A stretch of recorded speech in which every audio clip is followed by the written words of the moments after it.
Body বানাইতে গেলে খাইতে হয়। তো আপনাদের দেখালাম যে মিষ্টি খেলাম, আর এখন দেখাবো ডিম। আমি 4টা যে ডিম খাই প্রতিদিন, তারপরে ছোলা বাদাম কলা খাই, এগুলো আপনাদেরকে দেখাবো। এই যে আমার 4টা ডিম, এই 4টা ডিম, এখন 4টা ডিম খাবো। আবার ছোলা বাদাম আছে, ছোলা বাদাম খাবো।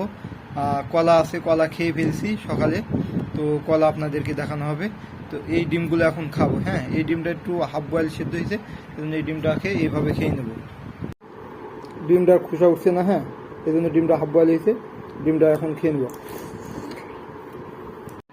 একটা ডিম খেয়ে নিয়েছি, আর 3টা ডিম আছে। তো এই যে আর একটা খাবো। এই যে